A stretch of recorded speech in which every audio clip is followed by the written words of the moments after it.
누가복음 이제 다 외우죠? 안 외웁니까? 1, 2장 다 기억나죠? 생각이 다 나죠? 안 납니까? 지금 복습을 몇 번이나 하고 있는데 아직 안 납니까? 누가복음 누가 썼습니까? 누가가 썼죠. 그죠? 누가복음 1장 무슨 내용이 있었습니까? 모르면 살짝 한번 보십시오. 1장 세례 요한. 세례 요한 기억납니까? 세례 요한이 그죠? 그 사가랴 그죠? 이름을 뭘로 하겠다? 사가랴라고 하려 했는데 안 됩니다. 이름을 요한이라 합시다. 너희 가문 중에 요한이라 이름 한 자가 없다.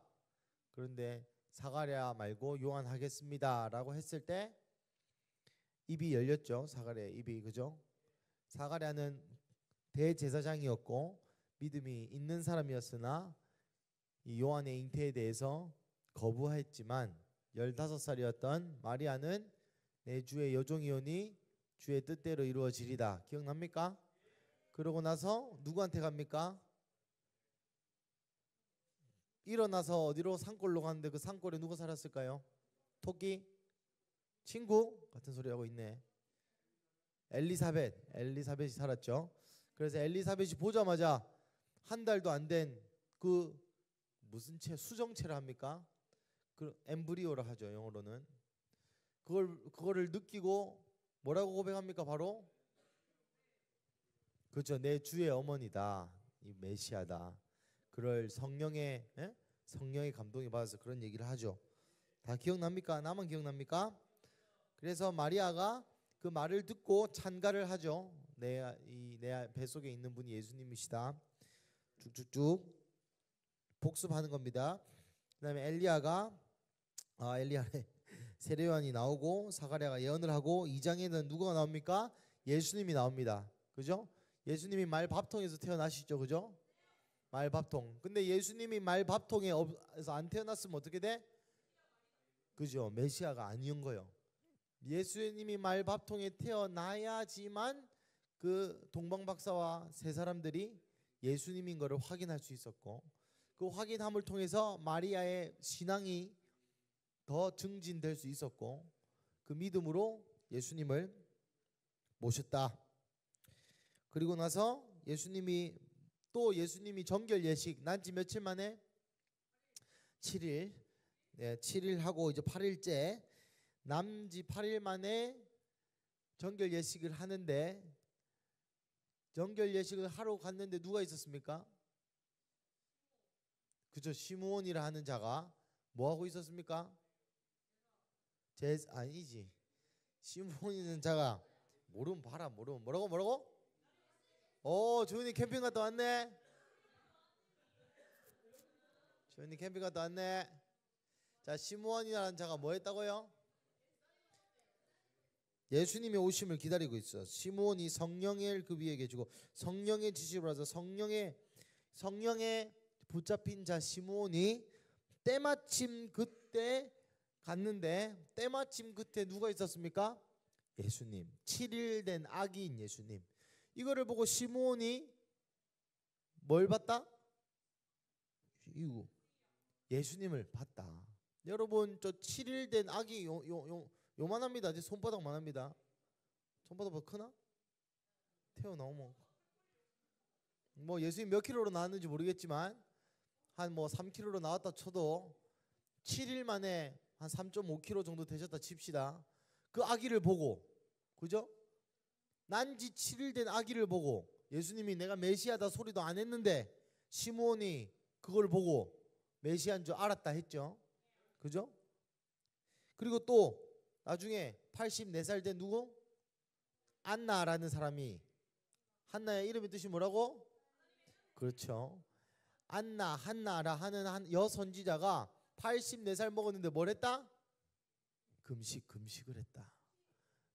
그래서 여러분 금식이 31일까지 늘었죠.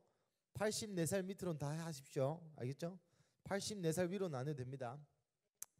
여튼 84살 된 안나가 금식을 하면서 메시아를 기다렸는데 요 안나라는 사람도 예수님을 보자마자 예수님인지 알아봤다. 여러분 참 신기하지 않습니까? 예수님이 응애밖에 못했어 그때는. 그죠? 예수님이 응애 하고 있는데 그 예수님을 보고 메시아인 줄 알았다. 그래서 제가 뭐라 했죠? 우리도 예수님을 예수님으로 볼 수 있는 눈이 필요하다. 예수님은 이 시브리서 그때 할 때 기억납니까? 이 모든 마지막 날에는 그런데 야 그 시기 저기 뭐야 소위 라인 앞으로 앉으라는데 누구 내수는 왜 다 뒤에 앉노? 1, 2, 3, 4 빨리 앞으로 온나? 그래 그 저기 아버지는 봐주지. 그 애 키우는 사람 말고 여기 소위 라인 앞으로 온나 그 1, 2, 3, 4. 다음부터 그래 뒤에 앉고 싶으면 저 자리에 먼저 가라. 아버지들은 애기 보러 또 가셔야 되니까. 역시 준이 멋있다. 상남자라니 여자애 보고. 예, 여튼 돌아와서 자 조용 돌아와서 예수님을 예수님으로 볼 수 있는 눈에 대해서 얘기했죠. 그러고 나서 이제 예수님 12살 그죠? 12살이 지금 12살이랑 똑같다 안 똑같다? 안 똑같다. 지금으로 치면 몇 학년 정도 됐다? 고3. 왜냐면 13살에 뭘 합니까? 성인식. 그러죠? 그때 되면 투표권도 있고 발언권도 있고 뭐 등등 많습니다. 그러니까 지금으로 치면 고3 정도 느낌이었다. 12살 애기 느낌이 아니라 고3 정도 느낌. 여러분 사모님이 옛날에 한창 많이 하셨던 말씀에 뭡니까? 남이 장군은 15세 때 나라를 구하고 이런 거 들어봤습니까? 남이 섬을 가면 그 남이 장군의 업적에 대해서 있는데 15세 때 나라를 전난에서 2번이나 구하셨답니다. 15세 된 남이 장군님께서. 여튼 그렇다. 그런 얘기 쭉 하다가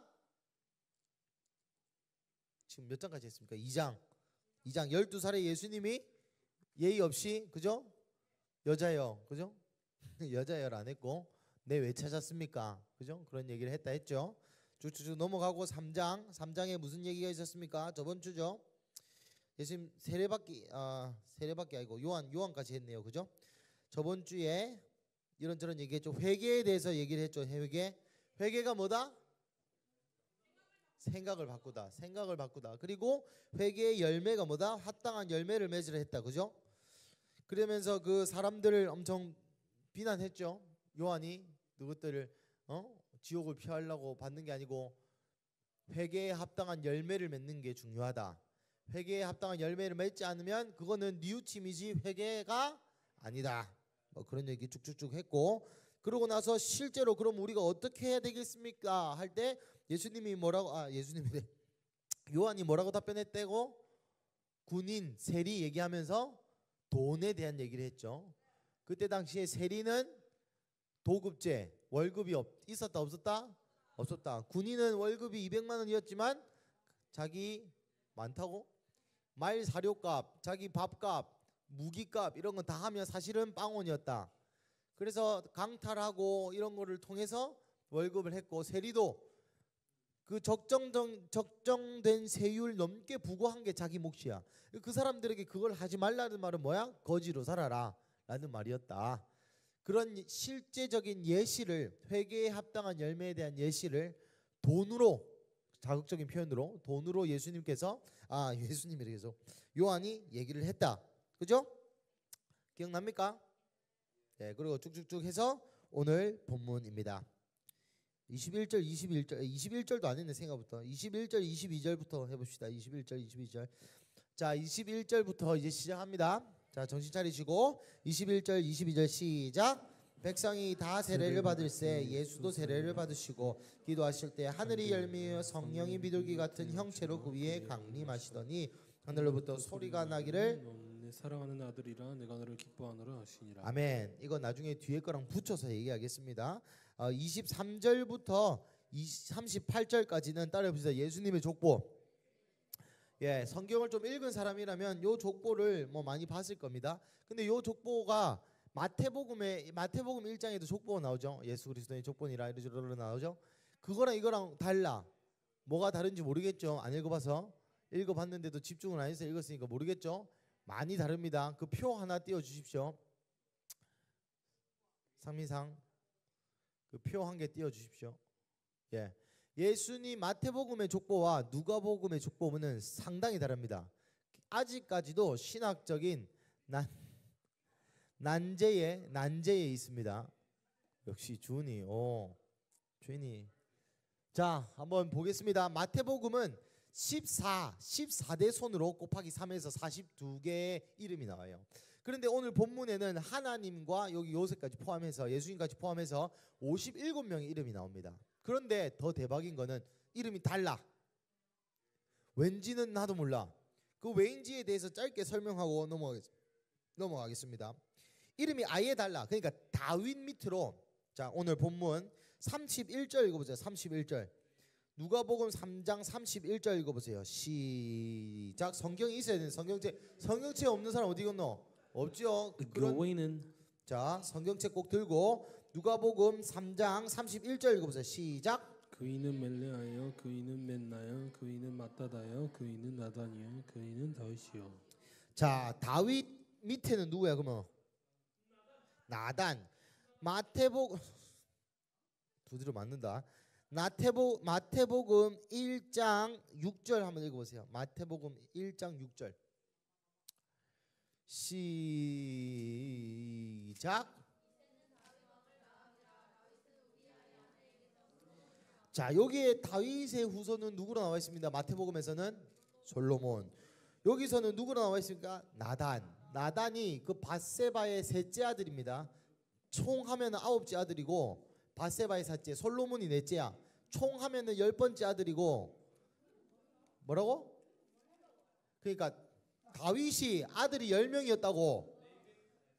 다윗이 아들이 10명 더 됐나? 너 여튼 10번째가 아들 중에 10번째가 솔로몬이야. 근데 여기 19, 8, 7 요 4명이 밧세바 아들이거든. 밧세바 그 바람핀 여자. 그죠? 바람핀 아니고 우리아의 아내였던. 그 요 중에는 솔로몬이 넷째야. 막내. 그죠? 전체로 하면 다윗이 부인이 4명이 그렇습니다.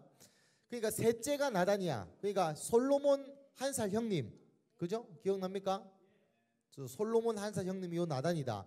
그러니까 이 누가가 마태는 예수님의 혈통을 솔로몬으로 이렇게 쫙 봤고 여기는 나단으로 쫙 봤어. 근데 여러분 이해가 안 되죠?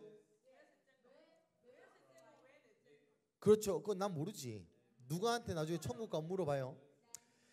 여튼 그런 차이가 있지만 여기서 또 문제가 생겨. 뭐냐면 어떤 문제가 생기냐면 자 27절 한번 읽어보세요. 27절 3장 27절 시작. 그이는 요하나니요, 그이는 레사요, 그이는 스룹바벨이요, 그이는 스알디엘이요, 그이는 네리요.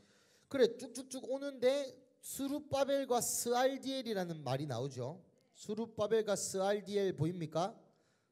보입니까? 자 마태복음 1장 12절 보세요. 마태복음 1장 12절. 자 읽어보세요. 시작. 바벨론으로 잡혀간 스알디엘이 낳고 스알디엘이 스룹바벨을 낳고. 요건 또 좀 같아. 그래서 학자마다 의견이 달라요. 봐봐. 쭉쭉쭉 오다가 다윗에서부터 여기는 셋째로 갔고 여기는 넷째로 갔죠. 솔로몬, 나단. 근데 나단으로 쭉 가다가 또 스룹바벨에서 만났다 아는 사람도 있고 동명이인이라 아는 사람도 있어. 그 좀 어렵죠. 그냥 이야기로 듣고 넘겨요. 중요한 게 아닙니다. 그래서 사람들이 요 누가복음을 따라해보세요. 마리아의 족보. 마리아의 족보로 해석하는 견해가 많습니다. 하지만 또 아니라는 사람도 있고. 왜 그런 거 하니? 요셉의 아들 23절 다시 한번 읽어봐. 23절. 오늘 본문 23절 다시 한번 읽어보십시오.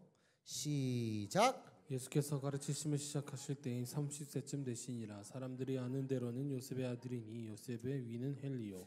예, 요셉 위는 헬리다. 요 헬리가 사실은 마리아의 아빠라는 설이 많습니다. 왜냐하면 이 히브리 전승에도 마리아의 아버지가 헬리라고 나와 있고 탈무드에도 지옥에 대한 묘사를 하면서 헬리의 딸 마리아라는 표현이 탈무드에 있답니다. 그러니 전통적으로 이 헬리는 마리아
자매가 둘이 있었는데 둘 다 여자밖에 없었다라고 설명하는 게 하나 있고, 나머지는 그 수인 결혼이라고 있습니다. 신명기에 보면은 그 모세가 얘기할 때 받을 수 사람인, 그러니까 만약에 그 예수님한테 이 질문한 거 기억납니까? 그 형제가 5인데 아내가 1명인데 그런 느낌.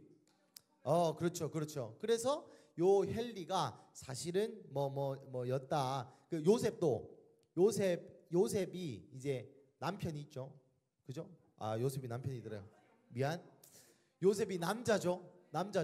요셉의 아버지가 마태복음에는 누구 나와 있습니까?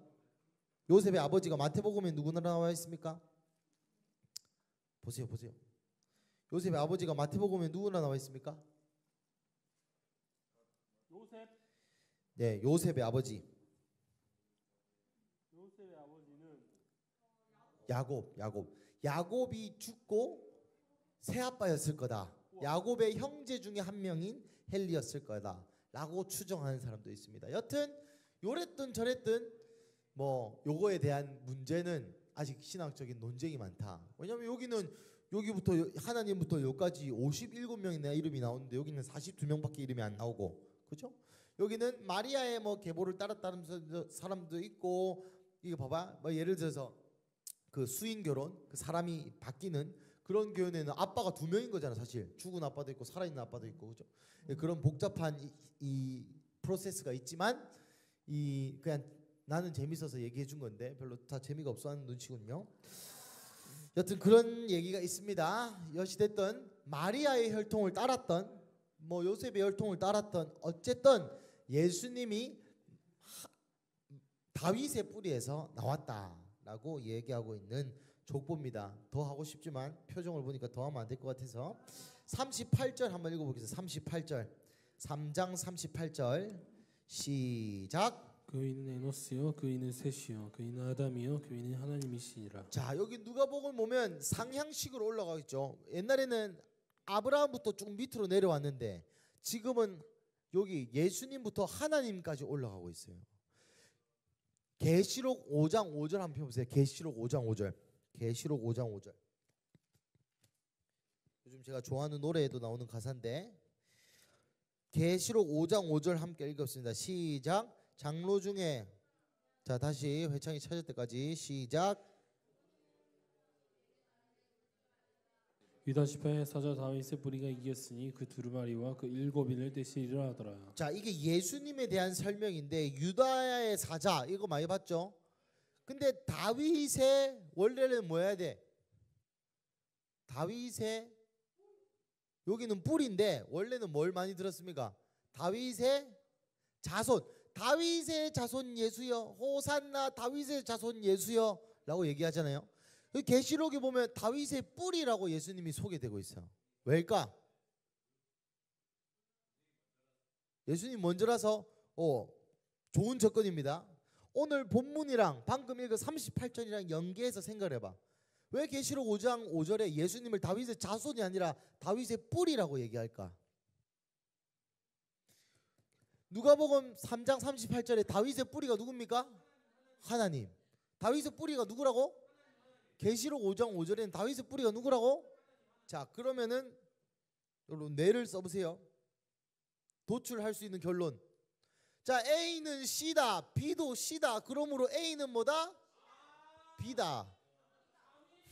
3위 맞죠? 예수님이 하나님이다라고 얘기. 여러분 논리학 이런 거 안 배웠습니까? A는 C다, B도 C다. 그러므로 A는 B다. 주여. 여튼 이 오늘 누가복음에서 왜 하나님까지 이름을 거슬러 올라가서 그 하나님의 형상으로부터 아담으로부터 쭉 예수까지 이어지냐면 예수님이 곧 하나님이다라는 것을 다시 한번 증거하기 위함입니다. 예수님은 사람의 모습을 입은 100% 사람이었고 또한 100% 하나님이라는 것이죠. 하나님과 같은 종류의 사람이 아니라 그냥 하나님 그 자체신 거예요. 히브리서 말씀할 때 배웠죠. 그의 영광의 광채이시요. 영광의 광채. 여러분 여기 빛을 보십시오. 뭐가 빛입니까? 저기 매달린 게 빛입니까? 아니면 쏘고 있는 그 광선이 빛입니까? 둘 다 빛입니다. 하나님이 빛 그 자체시고 예수님이 하나님의 존재 방식이라고 표현하면 어렵죠. 빛이 쏘이는 그 빛이라 이 말입니다. 여튼 하나님이 곧 예수님. 그래서 우리가 예수님을 대할 때 내가 자주 표현하는 얘기지만 여러분 예수님이 여러분을 위해서 뭘 이렇게 좀 과하게 표현하면 여러분의 시다바리로 있는 분이 아닙니다. 여러분 힘들면 눈물 닦아주고 마음을 위로해주고 감싸주고 그런 일도 하십니다만은 그런 일을 위해서만 존재하시는 분은 아니다. 그래서 제가 미안한데 여기 새로 온 우리 예찬 형제님이 있는데 그 유튜브 설교를 보고 왔대요.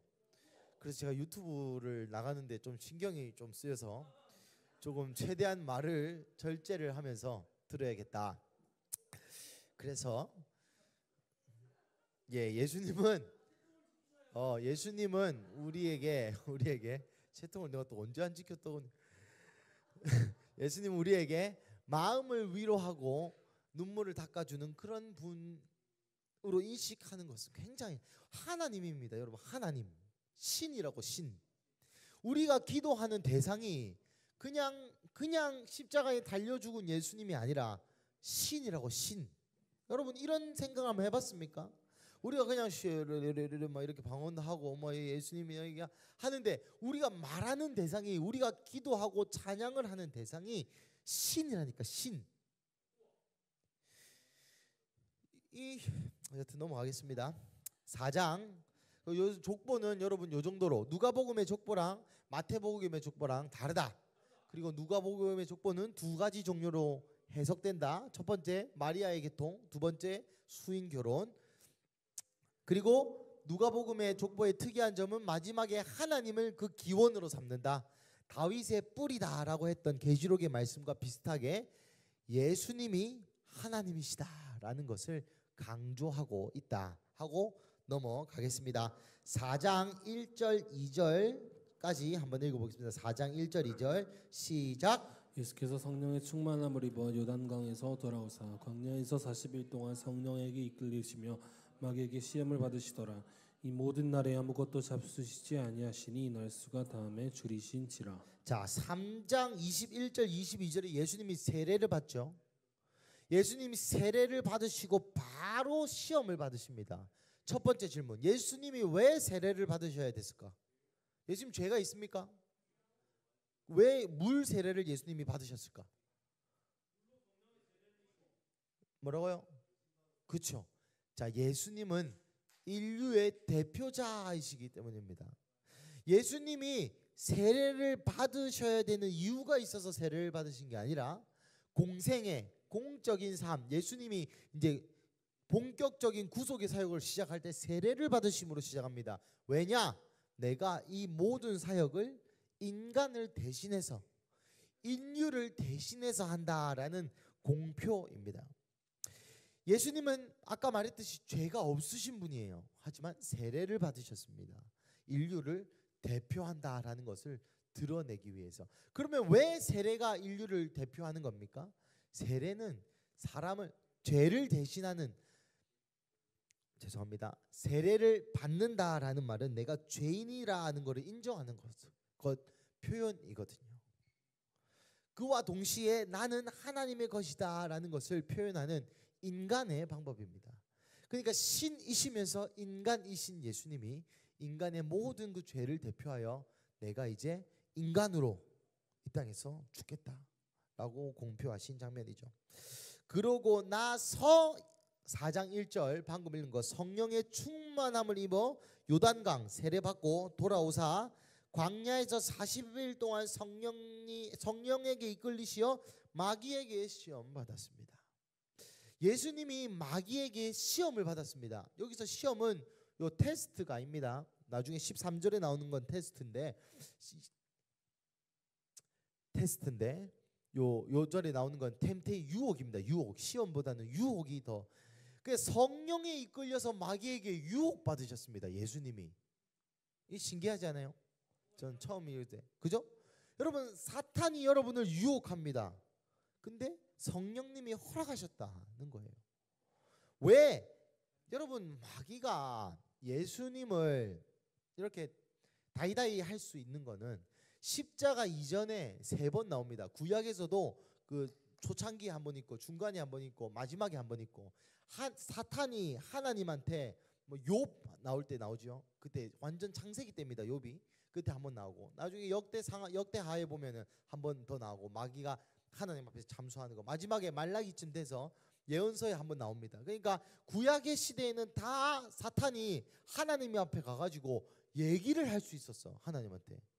하나님 요거 보세요. 요거 잠수하는 하나님, 공의의 하나님 아닙니까? 왜 혼 안 냅니까? 하나님 공의의 하나님 아닙니까? 왜 안 때리십니까? 라고 하나님께 계속 우리의 죄악을 얘기하고 잠소하는 그러한 사탄의 역할이 있었습니다. 하지만 예수 그리스도의 십자가 이후로는 사탄이 하나님 앞에 나타나질 못합니다. 여튼 예수님이랑 사탄이랑 다이다이 할 존재가 아닙니다. 예수님이 그냥 꺼져 하면 꺼져야 돼. 근데 예수님이 사탄에게 유혹을 받았다라는 것은 하나님과 성령님과 예수님이 다 허락을 해줘야만 그렇게 된다는 거죠. 그러면 예수님이 왜, 하나님이 왜, 성령님이 왜, 심지어 성령님께서는 예수님을 이끄셔서 사탄에게 유혹을 받도록 하셨습니다. 왜일까요? 왜일까? 오, 회창이 박수 한번 칩시다. 오, 회창이가 모처럼 답을, 인류의 대표자로서 마귀의 유혹을 이기는 것을 보여준과 동시에 사탄도 이 예수님의 구속의 사역, 사명을, 예수님의 사명을 못하도록 유혹하는 것을 이기는 것을 보여주려고, 인류의 대표자로서 시험을 이기신 예수님을 이 사람들에게 그 공생애를 시작하면서 보여주려고 한 것입니다.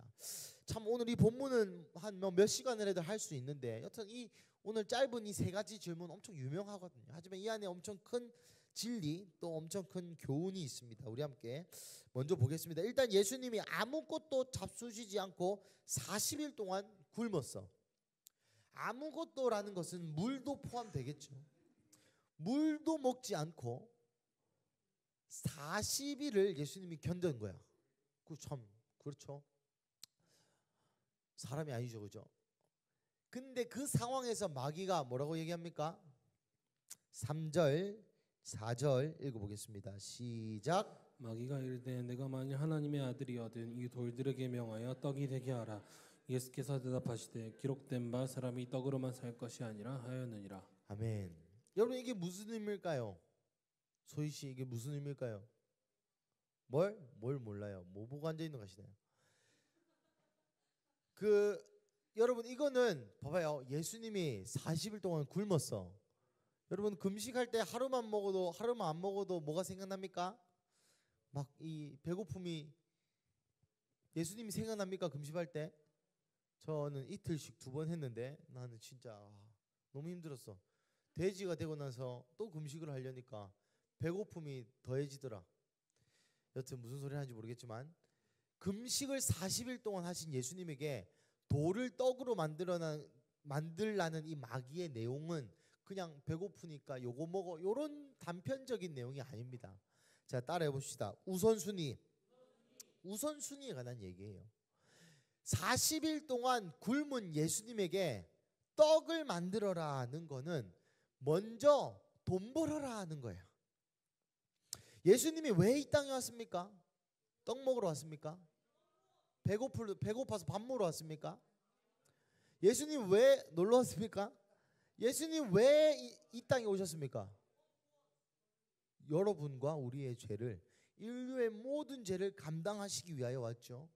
그 예수님에게 떡 먼저 만들어라고 얘기한 것은 우선순위에 대한, 여러분 단순히 이거는 예수님뿐만 아니라 우리에게도 동일하게 적용되는 말씀입니다. 여러분, 왜 2023년에 살아 있습니까? 4년에 살아 있습니까? 여러분, 왜 지금 숨쉬고 살아 있습니까? 에? 자, 따라해 봅시다. 사명 때문에. 왜 여러분 이제 모 피자에서 일을 합니까? 여러분 모든 인간은 사명을 띠고 태어났어요. 할 일이 있다 이 말입니다. 하나님이 여러분을 부르신 이유가 있어요. 김소희 성경 보나 뭐 보나 뭐 또 딴짓거려 뭐? 성경 보나 거짓말하면 지옥 간다. 다시 돌아와서 모든 사람은 뭐가 있다 소희야? 피, 생명, 눈 두 개. 김소희 모든 사람 뭐가 있다고? 그렇죠. 모든 사람은 사명이 있습니다. 사명. 사명이 뭔데요, 김소희 씨? 삼명 다음 사명입니까?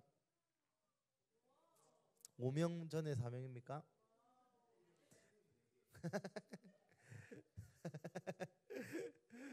사명이 뭡니까? 김소희 씨 사명이 뭡니까? 뭐라고? 빨리 대답해라. 늦게 맞히기 전에. 어? 모른다고? 네 머리 정수리에서 털 3개 뽑아라. 사명은 따라해봅시다. 해야 될 일. 해야 될 일이 사명입니다. 그러니까 하나님이 여러분을 요거하라고 이 세상에 보냈다니까. 요때, 이때, 이 시간에. 그죠? 하나님이 여러분을 일제강점기에 태어나게 하지 아니하시고 감사하게도 2024년에 이 한국 땅에 태어나게 하신, 이 명장동에 태어나게 하신 여러분들 엄마 아빠의 자식으로 태어나게 하신 이유가 있다고. 이유가. 그런데 그 이유를 무시하고 돈 벌어야지, 결혼해야지, 유튜브도 좀 봐야지, 드라마도 좀 봐야지, 먹고 살아야지, 요딴 생각으로 살아가게 하는 마귀의 유혹이 우리에게도 있다 없다? 예수님이 그걸, 마귀가 지금 그걸 얘기하는 겁니다. 예수님 비록 지금 이 인류를 구원하러 당신의 사명을 위하여 이 땅에 왔지만 40일 동안 굶었는데 떡 먼저 먹어야 될 거 아닙니까?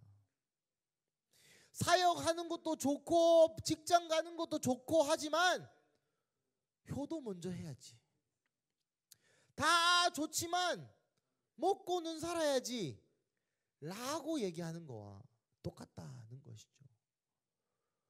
여러분 사명을 찾으세요. 사명 얻는 삶은 무의미합니다. 여러분이 아무리 5천만 원을 벌고 5억을 벌고 50억을 번다 해도 사명 얻는 삶은 무의미한 거예요. 기독교 안에서도 마찬가지입니다. 여러분이 아무리 100만 명을 예수님께 회심시켰다 해도 하나님이 하라고 한 일을 하지 않으면 그거 의미 없는 일입니다. 제가 자주 드는 비유가 있죠. 여러분 하나님이 돈이 없습니까? 하나님이 능력이 없습니까? 하나님이 능력이 없어서 하나님이 하실 줄 몰라서 하나님이 마음만 먹으면 이 모든 지구인들이 다 예수님 믿을 수 있어요. 하나님 마음만 먹으면 눈앞에 다 나타나셔서 네가 핍박하는 예수다 할 수 있습니다. 하나님이 능력이 없어서 여러분 헌금 내는 거, 여러분 전도하는 거 하나님이 그게 막 너무 필요하시죠. 하지만 우리 하나님 능력이 없으신 분이 아닙니다. 하나님께서 우리에게 오히려 사명이라는 기회를 주시는 것이에요. 하나님 혼자 다 하고 다 할 수 있는데 우리를 통해서 이 땅의 삶 가운데 하나님을 드러내고 싶어 하세요. 왜 그런지는 저도 모르겠습니다. 굉장히 비효율적이고 바보 같고 멍청한 일입니다. 나같이 더러운 놈을, 나같이 바보 같은 놈을, 나같이 효율이 없고, 나같이 배신 잘 때리고, 나같이 심지가 곧지 못하고, 나같이 신앙 없는 자를 통하여 하나님의 일을 이 땅에 드러내길 원하십니다. 그것이 어떤 일은 부자가 되는 일일 수 있고, 어떤 일은 거지가 되는 일일 수 있고, 어떤 일은 나가서 고통받는 일일 수 있고, 어떤 일은 나가서 쪽팔리는 일일 수 있고, 어떤 일은 그냥 3-4명 돌보다가 죽는 사람도 있고, 한 500명 돌보다가 죽는 사람도 있고, 5억 명 돌보다가 죽는 사람도 있을 것입니다. 그런데 그거는 중요하지 않아요. 하나님이 하라고 하시는 일을 하느냐 하지 않느냐가 중요합니다. 이 사명 앞에 사탄이 유혹하는 거죠. 야, 그래도 네가 나이가 30인데, 네가 20대 후반인데, 네가 똑똑한데 돈을 이 정도 받아야 되지 않겠니? 미래를 준비해야 되지 않겠니? 돈은 저금을 좀 해놔야 되지 않겠니? 핸드폰도 있는데 좀 봐야 되지 않겠니? 여러분 수많은 현실의 문제가 평생 있을 것입니다. 평생 여러분 80대까지 현실의 문제가 있어요. 결혼한 집사님들한테 물어보십시오. 청년 때 여러분 청년 결혼하기 전에 고민하는 그런 문제들보다 한 작게는 5배 많게는 50배 어려운 문제가 결혼하면 생깁니다. 그렇다고 행복하지 않다는 게 아닙니다. 저는 매우 행복합니다. 작게는 5배 많게는 50배 또 자식들 장가 보내고 나면은 훨씬 더 어려운 문제가 현실의 문제가 생길 거. 지금 뭐 5천만 원 뭐 큰 돈이죠. 뭐 3천만 원, 2천만 원, 500만 원, 300만 원 낼까 말까 고민하는 정도라면 나중에는 여러분 그것 때문에 내가 지금 뭐 김밥 먹을 거 라면 먹고 뭐 그 정도라면 나중에 아기가 놓으면 아기 먹을 게 없고 여러분 더 큰 인생의 무게와 더 큰 현실의 유혹이 있을 겁니다. 그 앞에서 내가 하나님을 선택할 건가, 우선순위를 내 사명에 둘 건가, 아니면 내 현실에 둘 건가 라는 것이죠. 지금 여러분이 하는 고민 뭡니까? 직장, 어느 직장을 갈까? 뭐 부모님의 등살에 밀어서 집에서는 뭐 요거 안 하냐, 저거 안 하냐, 뭐 안 하냐, 자격증 안 따냐, 결혼 안 하냐, 뭐 이런 게 여러분의 갈등입니까? 아무것도 아닙니다. 여러분 사명을 찾으세요. 사명을. 하나님이 여러분을 뭘로 부르셨는지 찾으세요. 부르신 사람이 있다면 그 사명을 향해 달려갈 때에 유혹이 있을 것입니다. 분명히 있을 것입니다. 하지만 예수님이 그 유혹을 이기셨습니다. 그러니 그 예수 그리스도를 따라 사는 우리는 예수 그리스도의 승리가 우리의 승리가 되어서 그 유혹을 이길 힘을 능히 주신다는 것이죠. 오늘 본문 통해서 예수님은 여러분 얼마나 여러분이 돈을 사랑하는지 모르겠지만 얼마나 여러분이 성공을 갈망하는지 모르겠지만 40일 동안 아무것도 안 먹은 사람 앞에 음식보다 그게 더 갈망하겠습니까? 여러분 생각해 보십시오. 40일을 굶었습니다. 눈앞에 치킨이 있어요. 뭐 물론 죽을 먹고 보식을 해야 되겠지만 눈앞에 치킨이 있어요. 옆에 5만 원이 있습니다. 뭘 고르겠습니까? 여러분 이 예수님이 인간의 그 필요 앞에서 어떻게 반응하시는지 한번 보세요. 미친 짓이죠. 예수님이 마귀가 시켜서 했고 상관없이 예수님이 40일 금식 끝나고 이렇게 해가지고 뭐 떡은 개뿔 원하는 거 예수님 무에서 유를 창조하시는 말씀으로 세계를 창조하시는 분인데 야 이제 40일 끝났으니까 망고 먹고 예수님 그럴 수 있는 능력이 있는 분입니다. 그런데 마귀의 유혹 앞에 우리 보라고 내가 굶을지언정 인간으로서의 의식주를 포기할지언정 이 사명을 향해 달려가는 길을 포기하지 않겠다고 얘기하고 있는 것입니다. 참 그리고 4절에 기록된 바 사람이 떡으로만 살 것이 아니라 신명기 8장 3절 한 말씀 한번 읽어보겠습니다.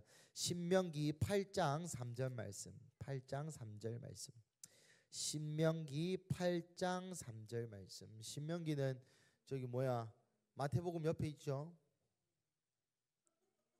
네, 한 사람 누구고? 자, 신명기 8장 3절 2절 3절 한번 읽어보겠습니다. 시작. 내 하나님 여호와께서 이 40년 동안에 내게 광야길을 걷게 하신 것을 기억하라. 이는 너를 낮추시며 너를 시험하사 내 마음이 어떠한지 그 명령을 지키는지 지키지 않는지 알려 하심이라. 너를 낮추시며 너를 줄이게 하시며 또 너도 알지 못하며 내 조상들도 알지 못하던 만나를 내게 먹이신 것은 사람이 떡으로만 사는 것이 아니요 여호와 입에서 나오는 모든 말씀으로 사는 줄을 내가 알게 하려 하심이니라. 아멘. 여러분 이 말씀을 통해서 하나님이 마귀를 대적할 뿐만 아니라 우리에게 이렇게 얘기하는 겁니다. 야 봐라 인생의 현실의 문제와 돈의 문제와 자아 실현의 문제와 사명을 따라 사는데 걸리는 자식 문제, 집안 문제, 관계 문제 걸리는 모든 이들이여 봐라. 이 40년 동안에 하나님께서 너희를 광야길을 걷게 하신 것을 기억해라. 그리고 그 광야에서 힘들었지만 매일 나가면 만나가 있고 매일 나가면 메추라기 여기 있고 구름 기둥과 불 기둥으로 하나님이 40년 동안 어떻게 이 불모의 땅에서 불가능으로 기적으로 너의 삶을 인도하신지를 기억해라. 그리고 나서 사람이 떡으로만 살 게 아니다라고 나와 있습니다. 이건 뭔 말입니까? 너희가 사명을 따라 살면 하나님이 광야에서 하셨던 것처럼 공급하실 것이다 라는 말입니다. 그냥 온갖 것 다 버리고 사명만 따라가라, 뭐 사실 맞는 말이지만 저 같은 T 같은 사람들에게는 이것이 굉장히 응원이 되는 말씀이겠지만 여러분 같은 F 같은 사람들에게는 굉장히 매몰차죠. 그래서 예수님이 F를 위하여 이 말씀을 인용을 하셨습니다.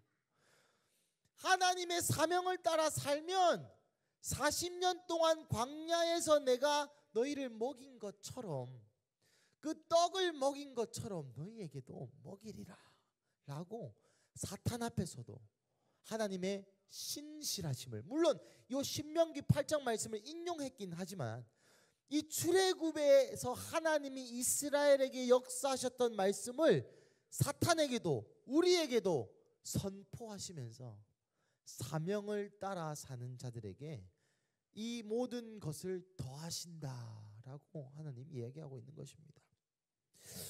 여러분, 무엇이 그렇게 고민입니까? 우리의 인생이 너무나도 소중해서 그렇습니다. 내가 느끼기에 내가 너무 귀해서 그래요. 내가 느끼기에 내 삶이 너무 잘 돼야 되고 내가 느끼기에 내 삶이 너무나 가치 있어서 그렇습니다.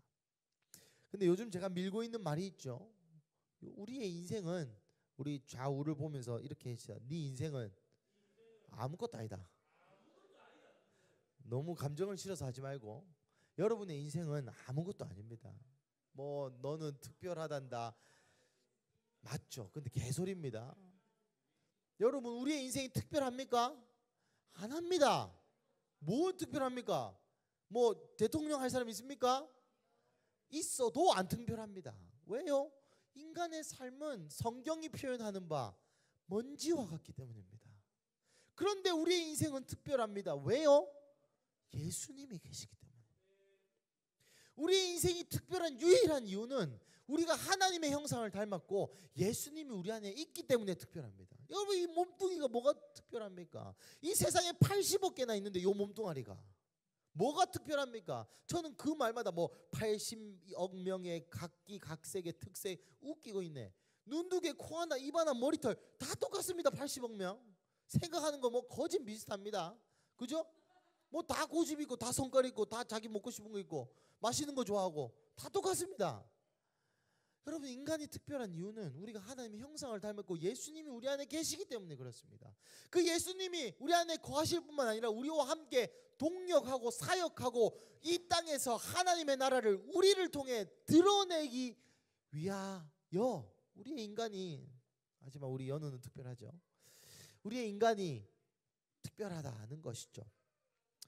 그래서 이 4절 말씀에 사람이 떡으로만 살 것이 아니다 했을 때 요 신명기 말씀, 40년 동안의 이스라엘 백성을 인도하신 하나님의 신실하심이 여기 있지 않느냐. 나는, 예수인 나는 이 인류의 죄 구원을 하기 위해서 그 사명을 띠고 나는 하나님의 신실하심을 기억할 거다.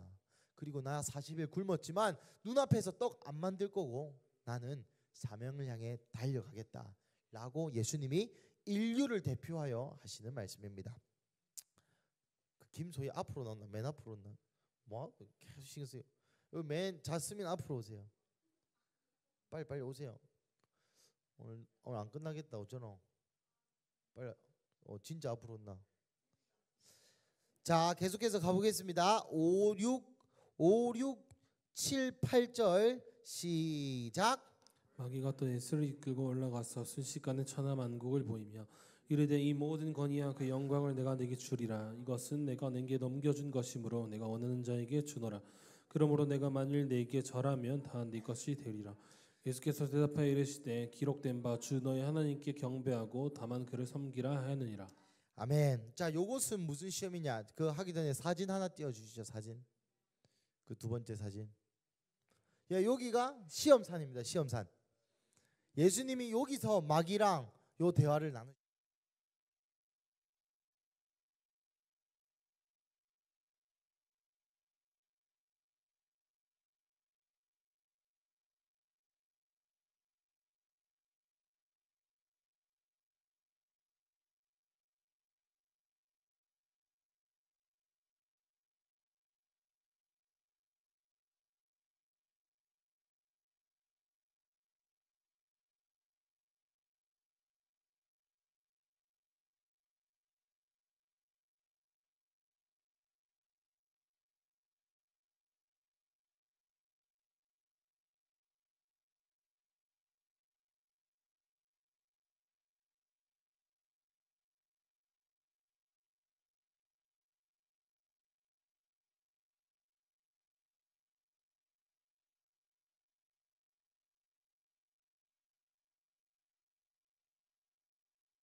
그러니까 마귀의 것이에요. 예수님 믿지 않거나 세상의 어느 정도의 권세는 사탄의 것입니다. 잠시 동안. 왜냐하면 그들이 죄를 지음으로 합법적으로 사단에게 자기를 드렸고, 그리고 사탄은 공중의 권세를 지금은 잡고 있습니다. 지금도 여전히.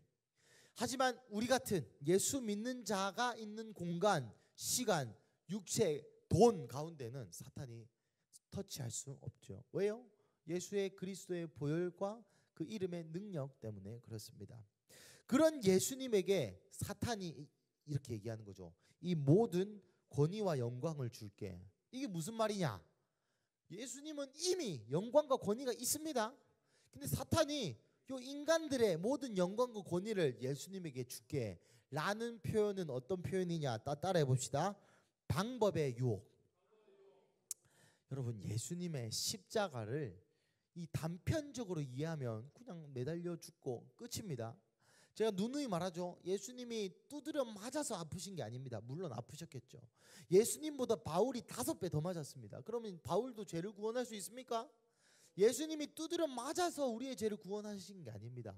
죽음으로 우리의 죄를 구원하신 겁니다. 그리고 그건 예수님만, 죄 없는 자만 할 수 있는 일이었습니다. 근데 그 고통이 예수님에게는 너무도 심각한 나머지 예수님께서 하나님께 기도를 하죠. 이 잔을 내게서 돌려주세요. 그 정도로 이 십자가의 길이 예수님에게는 두드려 맞고 남에게 뭐 배신당하고 침뱉음을 당하고 빨가벗음을 당하고 요게 힘들어서 예수님이 돌려주세요 한 게 아니라 그 예수님 그 존재 그 자체로 하나님인 내가 이 피조물에게 죽고 피조물의 죄를, 여러분 생각해 보십시오. 뭐 적절한 비유가 아닐 수 있겠으나 요즘 스트레스라는 게 있죠. 그죠? 비록 저는 잘 안 받습니다만은 여러분의 지금까지 한 모든 죄, 뭐 여러분이 몰래 야동 본 거, 어릴 때 훔친 거, 뭐 이거 한 거 저거 한 거, 뒤에서 남 욕한 거, 그 모든 죄의 결과를 제가 뒤집어 쓴다고 생각해 봅시다. 그러기도 싫고 그럼 진짜 힘들 것 같아요. 네, 여러분은 어떤 죄를 지었는지 아는 사람도 있고 모르는 사람도 있지만 여러분 모든 죄를 제가 뒤집어 쓴다 하면 미쳐 돌아가실 것 같습니다. 근데 예수님은 존재 자체적으로 인류의 아담으로부터 예수님 오시기까지의 모든 인류의 죄를 감당하시는 것이죠. 1차적으로는 이 스트레스가 뭐에 비견할 수 있겠습니까? 내 실수로 인한 죄. 여러분 그런 죄책감, 예를 들어서 우리 김한나 주임님입니까? 사원님입니까? 사원님이 공을 하나 더 썼어. 5억인데 50억이야. 그래서 회사에 마이너스 45억이라는 피해를 끼쳤어. 그러면 나는 어차피 이제 그만둘 거니까 난 상관없지롱 할 겁니까? 아니면은 지하 5만 층으로 내려갈 겁니까? 5만보다 더 내려갈 수도 있겠죠. 내가 실수한 거에 대한 죄값도 이렇게 마음의 부담인데 모든 인류에 대한 죄를 짊어지고 나아가서 신인 예수님이 하나님과 떨어져야 되는 그러한 우리로서는 상상할 수 없는 고통을 감내해야 된다는 걸 예수님은 알았습니다. 그런데 요놈의 마귀가 그래 사명 감당해라. 네 사명이 뭐냐? 사람들을 하나님께 데려가는 게 아니냐? 그러니 나한테 절해라. 그럼 내가 이 모든 사람들 니한테 줄게. 그러면 내가 준 권위와 내가 준 영광으로 이렇게 걷어가지고 하나님 갖다 드리면 되지 않느냐 라고 이야기하고 있는 것입니다. 내가 준 영광과 내가 준 권위 이걸로 하나님에게 바치면 되지 않느냐. 그럼 니도 좋고 나도 좋고 우리 다 좋고. 십자가에서 죽지 말고 편안한 방법으로 현실과 타협해가면서 살아라. 우리에게도 동일한 말씀이 있죠. 네가 사명을 따라가는데 월급 300 이상 안 주면 사지 마. 네가 사명을 따라 살아가는데 네 자식, 네 아내는 어떡하려고? 네가 사명을 따라 살아가야 되는데 네 자식 굶으면 어떡할래? 저한테 하는 말입니다. 네가 사명을 따라가는데 결혼 못하면 어떡할래? 네가 사명을 따라가는데 부모랑 관계가 틀어지면 어떡할래? 네가 사명을 따라가는 그냥 적당히 하고 부모님도 잘 섬기고. 여러분 뭐 호로 자식이 되라고 얘기하는 거 아닙니다. 사명을 따라가는데 부모님 눈치도 보고, 사명을 따라가는데 아내 눈치도 보고, 사명을 따라가는데 자식에게 아이폰도 사주고, 사명을 따라가는데 좋은 차도 타고, 사명을 따라 그런 얘기를 하고 있는 겁니다. 찔리죠? 저도 참 찔렸습니다. 사명을 따라 사는 삶은 여러분 타협할 수 없는 삶입니다. 예수님이 십자가에 못 박혀 죽는 삶은 그냥 죽어야 되는 삶입니다. 그 모든 고통과 그 모든 과정을 지나야만 갈 수 있는 길이라는 것이죠. 주님께서 우리에게 주시는 사명도 그와 다르지 않을 수 있습니다. 여러분, 하나님이 여러분에게 어떤 사명을 주시든지 그대로 행하시길 축복합니다. 타협하지 마십시오. 타협하지 마세요. 돈 때문에 타협하지 말고 가족 때문에 타협하지 마세요. 예수님이 분명히 얘기하겠죠. 내가 칼을 주러 왔다. 내가 평화를 주러 온 줄 아느냐? 나는 불과 칼을 주러 왔다. 그래서 남편이 아내를, 아내가 남편을, 자식이 부모를, 부모가 자식을. 여러분, 예수님 때문에 가족을 버려야 한다면 버리십시오. 너무 튑니까? 성경이 그렇게 얘기합니다. 예수님 때문에 가족을 버려야 한다면 버려야 됩니다. 근데 여러분의 성깔 때문에 버리는 건 안 쳐줍니다. 그 여러분이 잘못해서 버리는 건 여러분이 잘못이고, 예수님 때문에, 예수님 때문에. 그렇다고 뭐 가족을 버리고 다 해라, 하나님이 말씀하셔야만. 무슨 말인지 알죠? 여러분, 사명을 따라가는데 타협점이 있어서는 안 된다는 것이죠. 그것을 사탄이 살살 끓고 있는 겁니다. 십자가 지지 마시고 그냥 나한테 절 한번 하시고 내가 다 모아다 줄 테니까 하나님께 드리세요.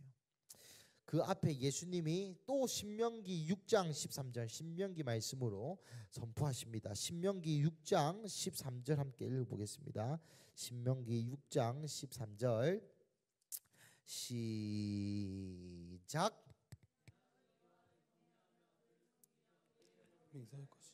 자, 신명기 6장 10절에서 13절까지 읽읍시다. 10절에서 13절, 10절에서 15절까지 다 읽읍시다. 10절에서 15절까지 시작. 내 하나님 여호와께서 네 조상 아브라함과 이삭과 야곱을 향하여 네게 주리라 맹세하신 땅으로 너를 들어가게 하시고, 내가 건축하지 아니한 크고 아름다운 성읍을 얻게 하시며, 내가 채우지 아니한 아름다운 물건이 가득한 집을 얻게 하시며, 내가 파지 아니한 우물을 차지하게 하시며, 내가 심지 아니한 포도원과 감람나무를 차지하게 하사 내게 배불리 먹게 하실 때에 너는 조심하여 너를 애굽 땅 종되었던 집에서 인도하여 내신 여호와를 잊지 말고 내 하나님 여호와를 경외하며 그를 섬기며 그의 이름으로 맹세할 것이니라.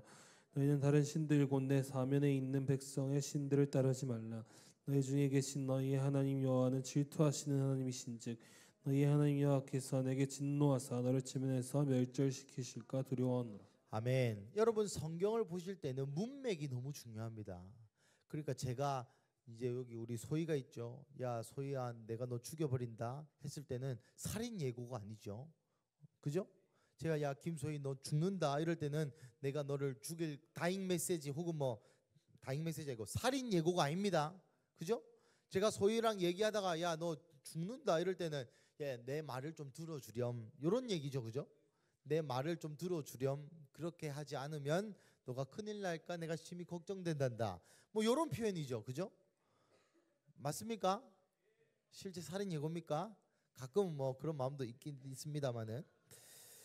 네, 여튼 본론으로 돌아와서 요 본문에 요 말씀이 쓰인 거는 요 말씀의 배경과 요 말씀이 의미하는 바가 있다라는 겁니다. 그러면 오늘 본문에 쓰였던 신명기 13장 6장 13절은 내 하나님 여호와를 경외하며 그를 섬기고 그의 이름으로 맹세할 것이니라 라만 똑 떼서 생각할 게 아니고 요 말씀이 있는 배경에 대해서 이해함이 있어야겠죠. 그러면 방금 10절에서 15절까지 읽었잖아요. 어떤 말씀입니까? 요게 기억이 안 납니까? 이 말씀이 왜 내 하나님 여호와를 경외하고 그를 섬기고 그의 이름으로 맹세하라는 말을 왜 했습니까? 왜? Why? 모세 said this verse. 예? 단돌이 하려고. 맞아요. 왜? 읽어봐요. 하나님이 자 봅시다. 여러분 이렇게 독해가 안 돼가지고 국어 3등급 이하. 그렇죠. 제가 이해하기로는 등 따시고 배부를 때 정신 차리고 하나님 믿어라 이렇게 들렸습니다. 11절 포도원과 감람나무를 치게 하사 내게 배불리 먹게 하실 때 네가 파지 아니한 우물을 차지하게 하실 때 하나님이 이스라엘 땅에 들어가서 약속한 땅을 허락하셔서 거기서 잘 먹고 잘 살 때 정신 차리고 다른 신 섬기지 말고 타협하지 말고 하나님만 경외하라고 한 말씀이죠. 그리고 나서 하나님이 질투하는 하나님이고 계속 그런 식으로 살면 너를 멸절시키신다. 그 말씀을 마귀에게 지금 하는 겁니다. 어떤 유혹 앞에? 타협하려는 유혹 앞에 하나님이 이렇게 얘기하는 거죠. 예수님을 통해서 네가 지금 가지고 있는 몇백만 원짜리 월급, 네가 지금 가지고 있는 가족, 네가 지금 갈등하고 타협하고 싶어하는 그거 다 내가 준 거다. 네가 의지하고 네가 마음을 두고 사명의 길에 가는데 방해되는 그거 사실은 내가 준 거고 그것 때문에 타협하는 마음을 가지면 내가 너를 멸절시킬 수도 있다 라는 경고의 말씀입니다. 무섭죠? 하나님의 사명뿐만 아니라 그걸 이루는 방법에 있어서도 하나님이 원하시는 대로 해야 된다는 것입니다. 뭐 저번에 그 재정 강의 들을 때 어떤 목사님이 이렇게 말씀하셨습니다. 자기가 어떤 불쌍한 사람이 있었대요. 공동체 안에 돈이 너무 필요한 가난한 사람이 있었답니다. 그래서 그분은 부자거든요. 그래서 그분이 그 가난한 사람한테 100만 원 줬대요. 근데 하나님이 그날 밤에 자기한테 이렇게 얘기했대요. 너는 나의 일을 막았다. 내가 지금 걔에게 재정 훈련을 하고 있는데 네가 뭔데 돈을 주냐? 라고 했답니다. 하나님의 재정을 집행하는 것도 아무나 막 그냥 돈 뿌리라 이런 말이 아닙니다. 내게 주신 돈을 하나님이 원하시는 방법대로 원하시는 때에 원하시는 사람에게 맞게 흘려보내야 된다는 것이죠. 방법도 하나님이 원하시는 사명대로 방법대로 이뤄야 한다는 것입니다. 다 자네 재미가 없죠? 저는 재밌는데. 자, 9절부터 12절까지 한 번 더 읽었습니다. 9절부터 12절까지 시작. 야, 다시 회창이 마이크 들고. 아니 9절부터 어디 구절이요? 누가복음 4장 9절부터 12절까지 읽어보겠습니다. 시작. 또 이끌고 예루살렘으로 가서 성전 꼭대기에 세우고 이르되 내가 만일 하나님의 아들이거든 여기서 뛰어내리라. 기록되었을 때 하나님이 너를 위하여 그 사자들을 명하사 너를 지키게 하시리라 하였고 또한 그들이 손으로 너를 받들어 내 발이 돌에 부딪히지 않게 하시리라 하였느니라. 예수께서 대답하여 이르시되 주 너의 하나님을 시험하지 말라 하느니라. 아멘. 요건 또 무슨 시험일까요? 요건 또 무슨 유혹일까요? 무슨 유혹일까요? 담요 테스트. 맞아요. 담요 테스트. 뭐 번지 점프도 힘든데 150m 봤죠? 150m 줄 없이 뛰어내리라. 뭐 거의 뭐 담요 테스트죠. 여러분 이것은 따라해 봅시다. 하나님의 신실하심에 대한 유혹. 무슨 말이냐면 야 그래 사명도 살고 그 하나님이 말씀하시는 방법대로 살고 근데 이게 끝이 안 좋으면 어떡할래? 하나님이 그거 안 시킨 게면 어떡할래? 하나님이 그 끝에 없으면 어떡할래? 하나님이 그 신실하지 않으시면 어떡할래?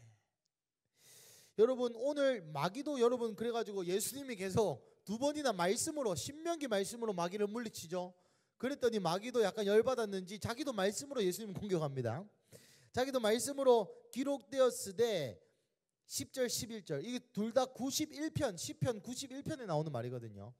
여러분 시편 91편 많이 읽었지 않습니까? 우리 필리핀 옛날 간 사람들은 영어로 암송도 하고 그랬죠. 그죠?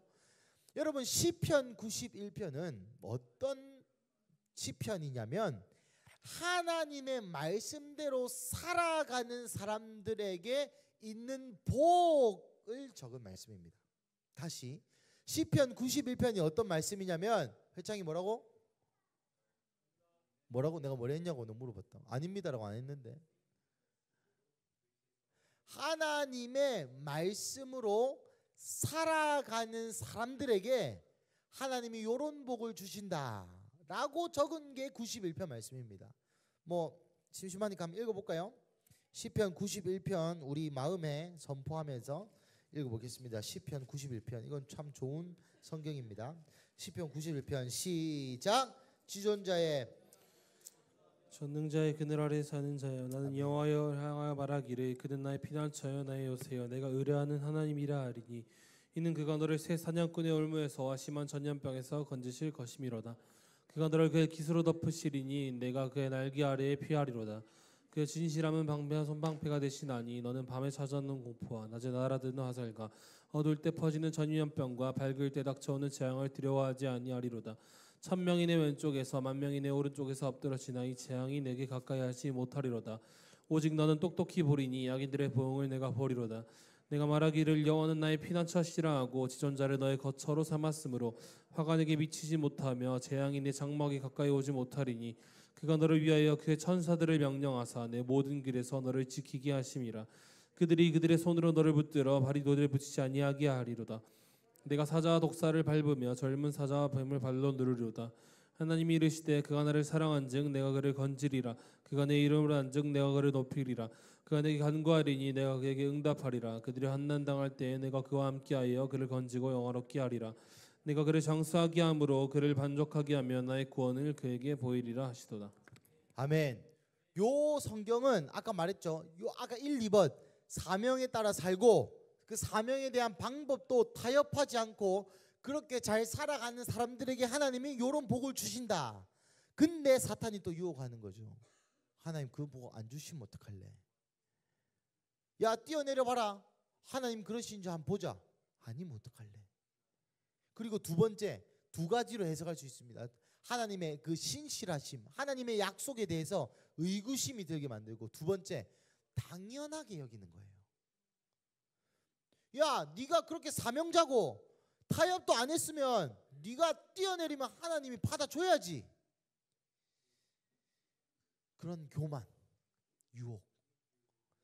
네가 사명자고 그 방법도 사명에 따라 살았으면 하나님이 네에게 100만 원 줘야지. 네가 100만 원 헌금했으면 하나님 1000만 원 줘야지. 네가 이렇게 교회에 충성 봉사했으면 하나님 당연히 나한테 이렇게 해줘야지. 당연히 돌에 부딪히지 않게 해줘야지. 당연히 1000만 명이 내 오른쪽에서 1000명이 오른쪽에서 10,000명이 내 왼쪽에서 쓰러져도 니는 화살을 맞지 않아야지. 당연하지 라고 여기는 마음.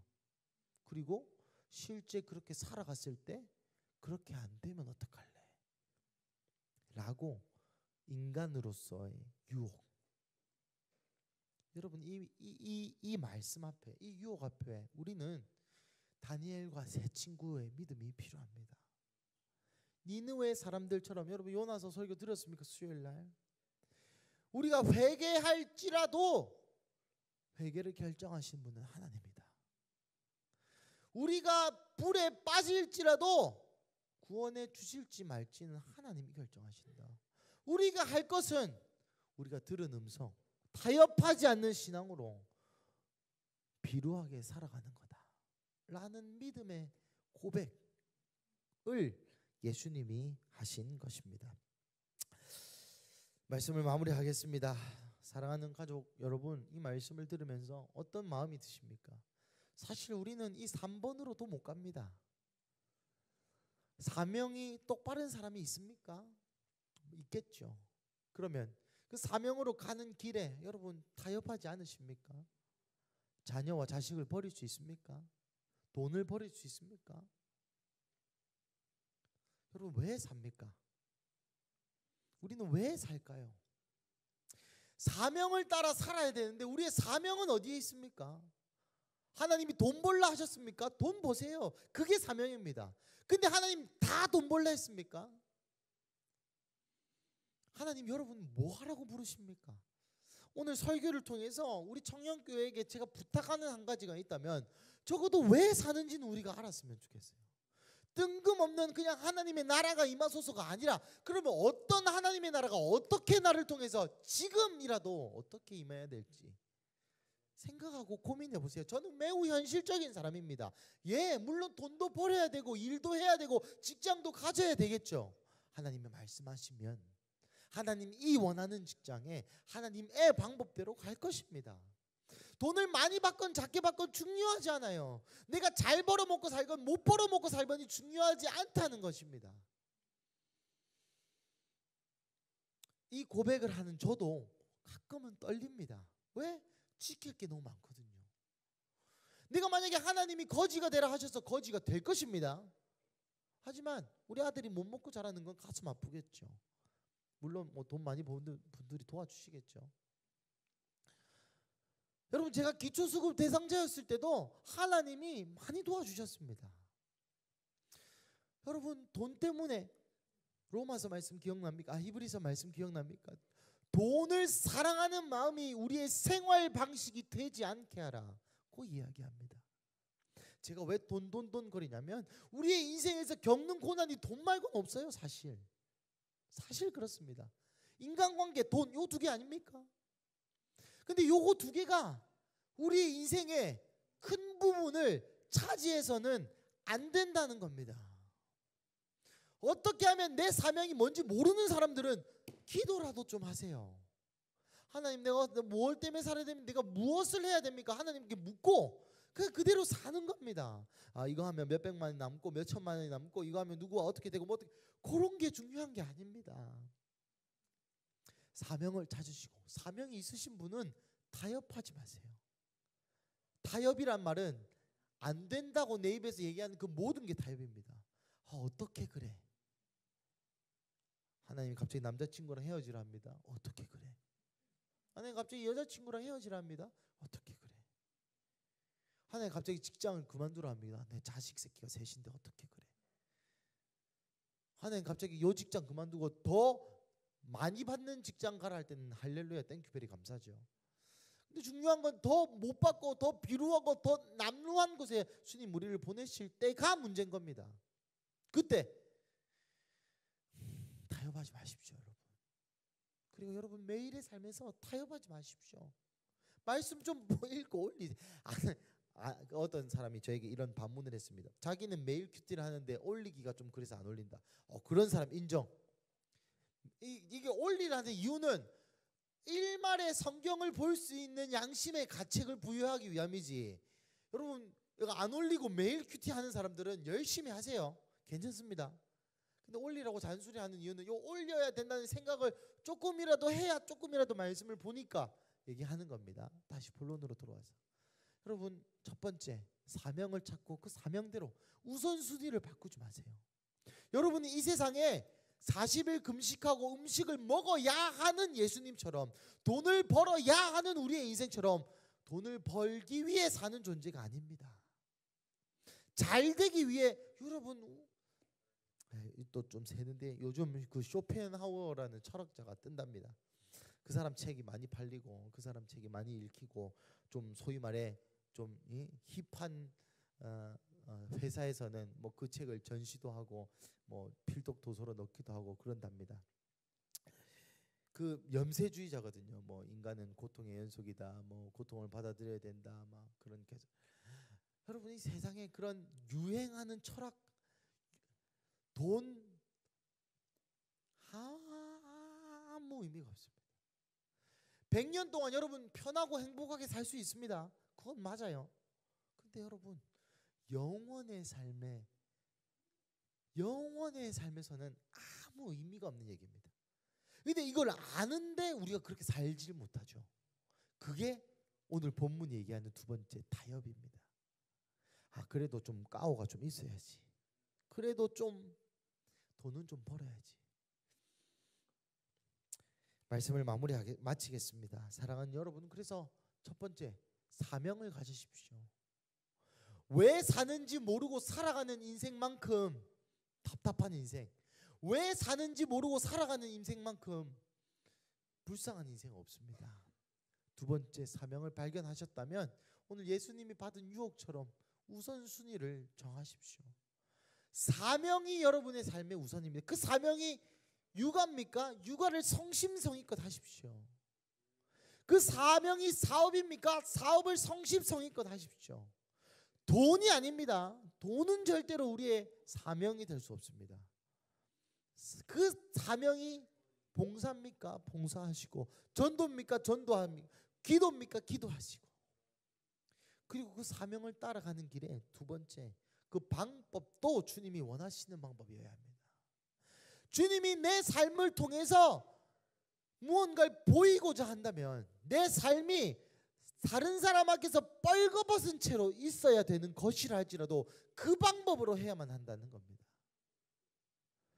내 생각에는 사업이 잘 돼가지고 교회 헌금 가오 있게 하고, 잘 돼가지고 자식들 용돈 주고, 잘 돼가지고 아내 백 사주고, 여러분 그거 하나님의 방법 아닐 수 있습니다.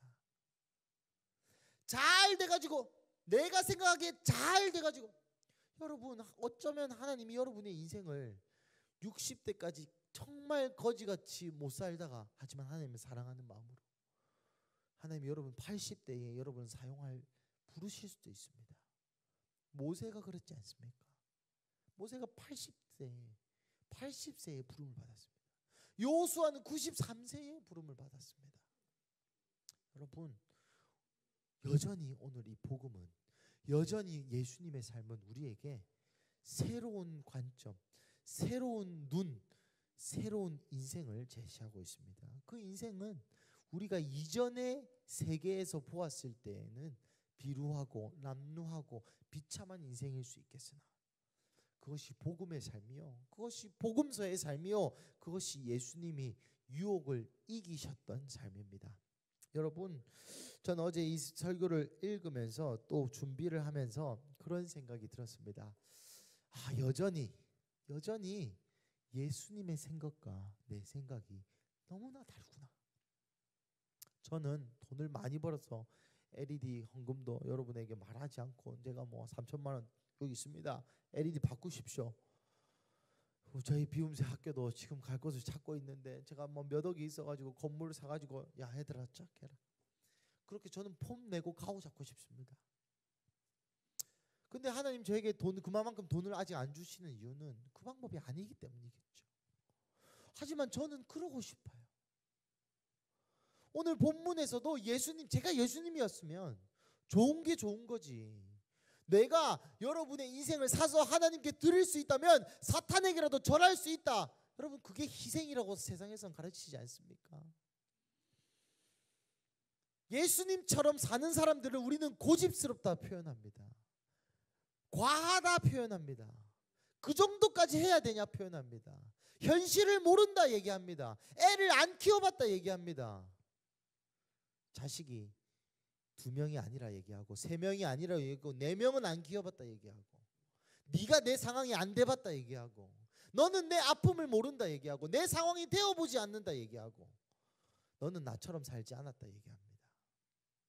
여러분, 복음 앞에서는 모두가 평등합니다. 여러분이 어떤 상처를 가지고 있든지 또 얼마만큼 돈을 가졌든지 얼마나 비루하고 남루한 인생을 살았든지 자식을 키우느라 얼마나 스트레스를 받았든지 아니면 부모님으로부터 얼마나 지원을 못 받았든지 덜 받았든지 많이 받았든지 적게 받았든지 상관없습니다. 우리에게 필요한 거는 예수 그리스도의 복음과 그 은혜와 그리고 하나님이 우리에게 말씀하시는 그 사명, 그 이상 그 이하도 아닙니다. 그거 앞에 모든 인간의 조건과 모든 인간들의 변명은 무의미한 게 되는 것이죠. 그래서 사랑하는 청년 가족 여러분, 사명을 찾으십시오. 찾았다면 그 사명을 향해 달려가십시오. 우선순위를 바꾸지 말고 달려가십시오. 그리고 사명을 달려가는 방법조차 하나님의 방법으로 사십시오.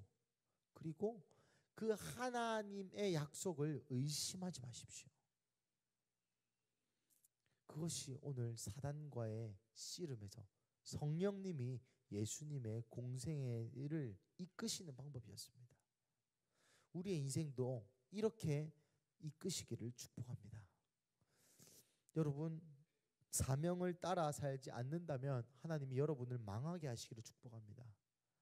사명에서 벗어난 길에 여러분이 달려가고 계시다면 여러분의 발목을 주님께서 부숴주시기를 기도합니다. 그래서 여러분 사명을 발견하고 사명의 방향으로 달려갈 수 있기를 간절히 기도합니다. 여러분 사명을 달려가는 길에 있어서 잘못된 방법으로 주님을 섬기고 계신다면 하시고 있는 그 모든 일이 망하기를 기도합니다. 그래서 다시 그 사명의 옳은 방법으로 하나님을 섬길 수 있기를 기도합니다. 하나님의 선하심과 하나님이 여러분에게 이러한 복을 주시겠지라고 기대하셨을 때에 그 복을 주시지 않기를 기도합니다. 그래서 그 복 대신에 하나님이 주시는 은혜를 경험하기를 기도합니다. 그래서 이 땅에서 무명한 자나 하늘에서는 유명한 자가 되기를. 살아봐야 100년 사는 이 세상에서는 잘 살 수도 있고 못 살 수도 있고 부자인 삶을 살 수도 있고 그렇지 못한 삶을 살 수도 있지만 천국에서는 유명한 자로 하나님 영광 그 가까운 데 사는 자로 더 좋은 부활, 더 좋은 영광, 더 좋은 영원한 삶을 사시기를 주님의 이름으로 축복합니다. 우리 지희 나오시고 함께 반주해 주시고 기도하겠습니다. 여러분 참 이 말씀이 날이 가매 이 복음이 참 무겁죠. 무겁습니다. 이 복음의 삶대로 살아가는 삶 또한 쉽지가 않습니다. 하지만 분명한 것은 이 좁은 길이 참된 길이요, 이 좁은 길이 진리의 길입니다. 여러분 그래서 하루하루를 대충 살지 마세요. 대충 좀 살지 마십시오. 흘러가는 대로 그냥 그렇게 좀 살도록 내버려 두지 마세요. 오늘 이 듣는 이 시간도 핸드폰 좀 하다가 밀린 카톡도 좀 보다가 중간에 누가 왔네 누구 카톡 왔네 보다가 그냥 그렇게 흘려보내지 마세요. 지금 이 말씀을 듣고 있는 지금 이 순간도 아 마치고 뭐 먹지, 내일 뭐 하지, 이번 주 무슨 약속이 있지, 그런 생각으로 여러분의 뇌를 좀 채우지 마세요. 여러분 사명을 따라 이 말씀을 듣고 좀 한번 생각해 보세요. 하나님 왜 나를 불렀지? 모르는 건 괜찮아요. 그럼 기도하면 되니까. 이 마지막의 모든 날에는 그의 아들 안에서 말씀하시는 그 하나님이 여러분에게 말씀하실 거예요. 알면 그 방향대로 가세요. 그 가고 있다면 방법을 교정하세요. 그것도 맞다면 하나님의 그 놀라우신 약속을 신뢰하세요. 내가 그 사명에 사용되어지는 것이 인간으로서 가장 가치 있게 사는 방법입니다. 여러분 눈앞에 어떤 현실의 문제가 있습니까? 저는 눈앞에 현실의 문제가 많습니다. 근데 저는 사명을 따라 살고 싶습니다. 마지막에 제가 죽을 때 하나님이 야, 너 돈 따라 살았잖아. 네 가족 먹여 살리느라고 살았잖아. 그냥 흘러가는 대로 살았잖아. 유튜브만 보다 살았잖아 라고 평가받고 싶지 않습니다. 저는 죽을 때 예준아, 내가 네한테 명령한 그 일 네가 잘 이루었다. 힘들었겠지만 쉽지 않았겠지만 너 타협하지 않고 잘 살았다. 이 한마디 듣고 싶은 게 저의 꿈이자 저의 삶의 목표입니다. 근데 여러분, 하루가 쌓여서 일주일이 되고 일주일이 쌓여서 한 달이 되고 한 달이 쌓여서 1년이 됩니다. 여러분, 오늘 하루를 여러분 어떻게 살아가고 계십니까? 오늘 하루를 어떻게 살아가고 계십니까? 일주일을 어떻게 살아가고 계십니까? 여러분, 통장 돈을 어떻게 쓰고 계십니까? 그게 여러분입니다. 그게 내 삶이고 그게 내 사명입니다. 여러분, 사명 안에 계십니까? 아니면 밖에 계십니까? 사랑하는 근수 가족 여러분, 기도합시다. 이 시간 기도하실 때 각자 다른 기도를 한번 해보세요. 내가 사명을 모르겠다 하시는 분은 주님, 내가 어떤 사명을 가지고 살아야 될까요? 물어보세요.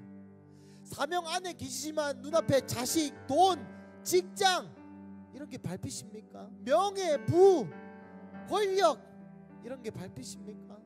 그러면 그런 것들을 주님 내 눈에서 좀 걷어가 주십시오. 오호라, 나는 죄인 중에 괴수다. 오호라, 누가 나를 죄에서 구원하랴. 주님, 이 갈등하고 있는 내 마음을 사명으로 잘 달려가고 계십니까? 그런데 그 방법이 틀려 먹었습니까? 하나님, 내 마음대로 이 사명을 이루려는 나의 욕심을 주님 용서하시고 주님 어떤 방법을 내게 원하시는지 말씀하여 주십시오. 사명도 맞고 방법도 맞고 잘 달려가는데 이 길의 끝에 없으면 어떡하지? 하나님이 내가 이렇게 잘하고 있는데 이런 것도 안 주시면 어떡하지? 돈도 내가 없어 죽겠는데 나에게 돈을 안 주시면 어떡하지? 고민하시는 분이 계십니까? 여러분, 은혜는 그런 것이 아닙니다. 하나님, 내가 하나님과 거래하고자 했던 내 마음을 용서하여 주십시오.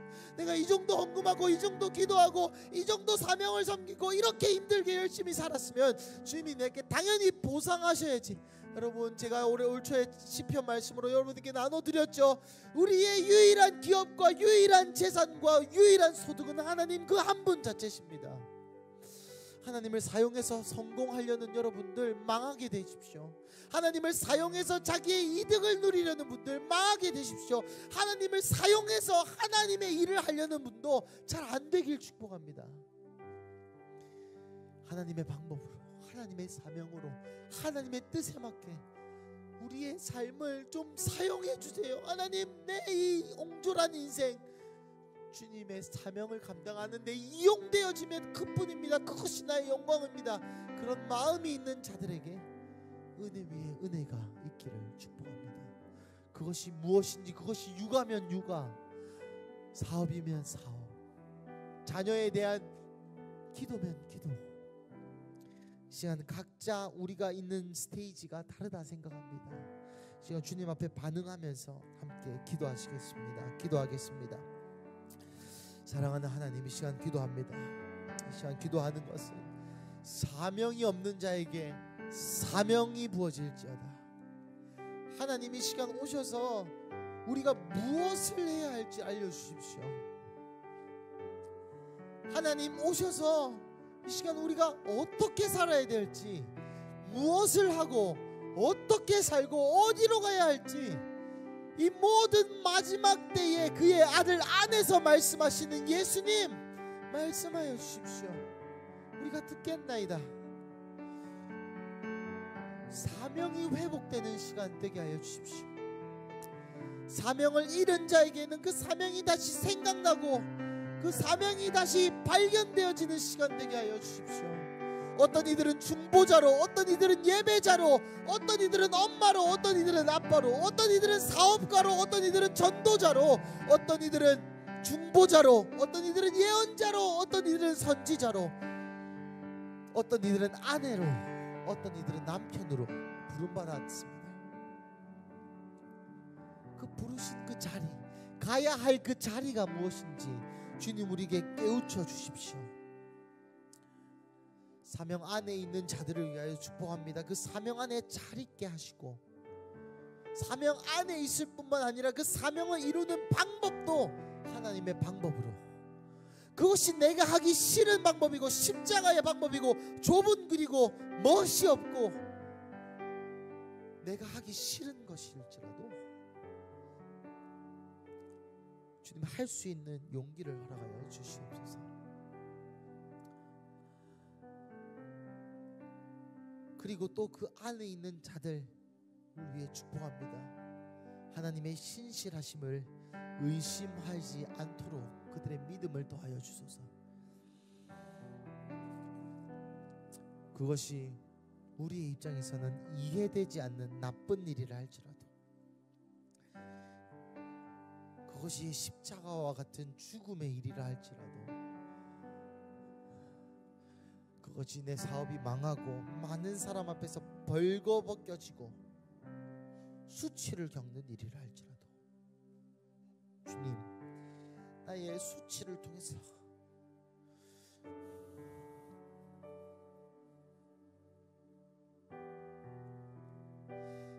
예수님이 당신의 죽음으로 그 사명을 이루셨던 것처럼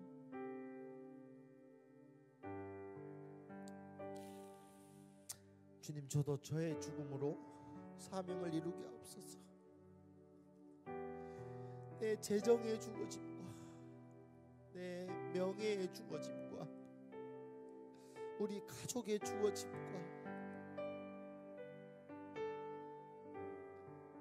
하나님 원하시는 대로 주여 우리의 가정을, 우리의 인생을, 나의 인생을 이끌어 주시옵소서.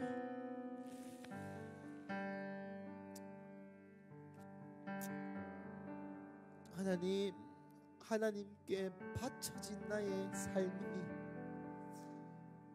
예수 그리스도의 이 구속의 사역, 또 주님의 다시 오심을 위하여 바쳐진 내 삶이 나의 기대와 나의 생각과 사람들의 박수와 칭찬이 없다 할지라도, 주님이 주신 말씀이 항상 흔들리고 이것이 맞나 맞지 않나 고민할지라도 마음의 중심을 보시는 주여, 베드로의 고백처럼 우리가 주를 사랑하는 줄을 주께서 아시나이다. 그래서 오늘도 주님 앞에 우리의 삶을 내어놓습니다. 하나님, 오늘도 우리의 삶을 주님께 내어놓습니다. 주님, 우리의 돈이 필요하면 돈을 쓰십시오. 나의 젊은 날이 필요하면 나의 젊은 날을 쓰시고, 나의 기도가 필요하면 나의 기도를 쓰시고, 나의 몸이 필요하면 나의 몸을 쓰시고, 하나님, 나의 모든 것을 사용하여 주십시오.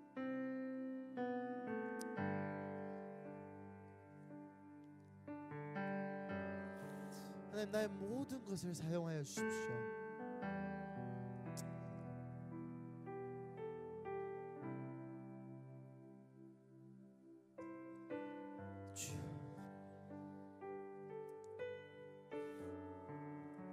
여러분, 하나님께서 여러분에게 말씀하고 계신다는 마음이 있습니다. 여러분, 뭐 졸린 분들은 그냥 자시고, 졸리지 않는 분들은 하나님께 이 시간 간절히 기도해 보십시오. 하나님,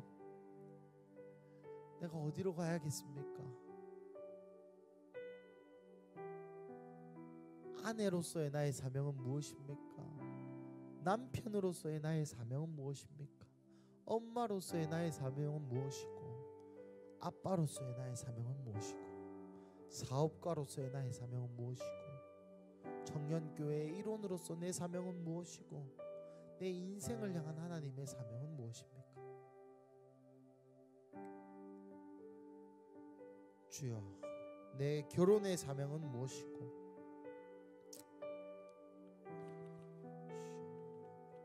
하나님 다시 우리를 사명을 생각나게 하여 주시옵소서. 우리의 사명을 생각나게 하여 주십시오. 우리가 해야 할 일을 생각나게 하여 주십시오. 우리의 믿음의 행위의 결과를 생각나게 하여 주십시오.